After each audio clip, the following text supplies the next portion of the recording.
तो भाई जाते जाते हो गई थी बारिश शुरू, और इतनी शुरू हुई थी कि भाई ख़त्म ही नहीं हुई, इतनी खतरनाक बारिश आई। जब तक मैं कीर्तनगर तक पहुंची तो वो आधे भीग चुकी थी, मतलब इतने ऊपर। मैंने वैसे रेनकोट तो पहना हुआ था लेकिन आधा तक था ना, तो इस वजह से आधी साड़ी तो गीली हो ही गई थी। फिर हमको कीर्तनगर से हमको गाड़ी हमने बुकिंग की थी, तो कार की थी, तो उसमें हम 4-5 लोग थे जो हम गए। और मैं बैठी थी आगे की सीट पे।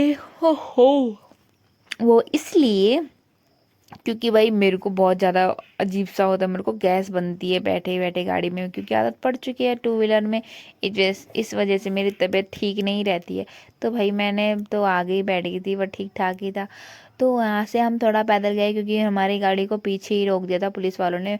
हमारी क्या, सबको ही रोक रहे थे, लेकिन बेचारे शरीफ, हमारे जो गाड़ी वाला था बहुत शरीफ था, उन्होंने पीछे रोक दिया। तो ये रही हमारी पलटन, जो हम साथ में वाले हैं। तो ये 4 लोग ये है, पांचवी मैं हूँ, तो हम 5 लोग आए थे। तो यहाँ से हम पैदल पैदल जाएंगे। और यहाँ से हो गई है दुकानें शुरू। तो सबसे पहले इस दुकान जो दिखी, तो भाई जलेबी की दिखी। भाई मुंह में पानी आ गया था, ऐसे ही बैठे बैठे ऐसे हो गया था कि मन कर रहा था कि क्या क्या खाएं। इतनी खुशबू भी चल रही थी पकौड़ों की, भाई साहब लोग तो खा ही रहे थे यार। कुछ लोगों ने शायद यहाँ के व्रत तोड़ा होगा, लेकिन हमने तो पूरा लेना था, क्योंकि हमने सुबह से व्रत लिया था, रात से नहीं लिया था।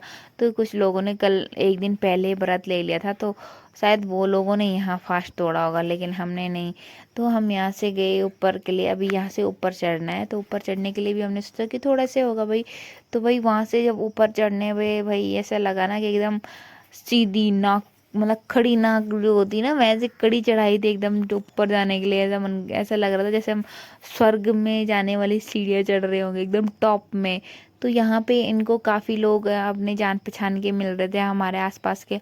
मेरे को भी मिल गए थे 1-2-4, मतलब जो भी थे। यहाँ ऐसा है क्योंकि ये मंदिर इकलौता मंदिर है यहाँ का, जो पास में भी है, और सारे लोगों के लिए यहाँ शॉर्टकट का रास्ता हो जाता है, जंगलों के बीच ही बीच आने का। तो हर कहीं गांव के आ ही जाते हैं लगभग इस मंदिर में। तो यहाँ से देखो भाई, कहीं एकदम चढ़ाई शुरू हो गई, एकदम रास्ता भी ऐसे कच्चा रास्ता है ना कि पूछो मत भाई। तो यहाँ से जाते जाते हालत तो हो ही गई थी डाउन, क्योंकि मतलब पर ये होता है ना कि अकेले जाए तो थोड़ा ज़्यादा लगता है, पर जब भीड़ हो साथ में तो ऐसा पता नहीं चलता रास्ते का।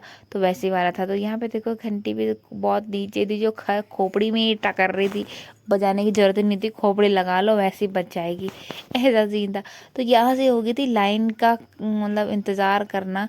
तो यहाँ पे देखो पीछे, मतलब पहले तो कोई भीड़ नहीं थी, लेकिन जब खड़े हुए ना यहाँ पे, तो पीछे सब जाम लग गया। ये देखो पीछे बेचारे वो भी गिर गए। क्या यार, अब मैं हमारे सामने सामने 2-3 गिरे, क्योंकि इतना गीला हो रखा था। मिट्टी से वैसे भी फिसलन हो रखी थी, क्योंकि यहाँ पे टाइल्स लगी हुई थी ना, उस चक्कर में जो मतलब नीचे से मिट्टी मिट्टी में आए होंगे ना, वो उनका पैर वहाँ पे फिसल रहा था। तो यहाँ पे जो ये आपको दिख रहे होंगे ये माला चढ़ाए हुए बूढ़े बूढ़े, तो थोड़ा सा एक झलक दिखी होगी। तो भाई वो यहाँ के पुराने पंडित हैं। तो ये हमेशा काना बन के सबको आशीर्वाद एंड फोटो खिंचवाते हैं इनके साथ, लोग इनको फेमस कर रखा। तो यहाँ पे काफ़ी लोग कीर्तन वगैरह कर रहे थे, आगे भी डांस वांस कर रहे थे। तो हमने सोचे तो उनकी भी थोड़ा सा शूट ले, लेकिन यहाँ से नहीं दिखा। फिर हम अंदर गए, तो अंदर का व्यू इतना अच्छा था ना, कसम से मन तो कर रहा था यहीं बैठे रहना था इनके सामने, कितना अच्छा लग रहा था वहाँ पे जाके। लेकिन क्या करें, ऐसे ऐसे त्योहारों में कहाँ मौका मिलता है बैठने का भगवान के सामने, है ना।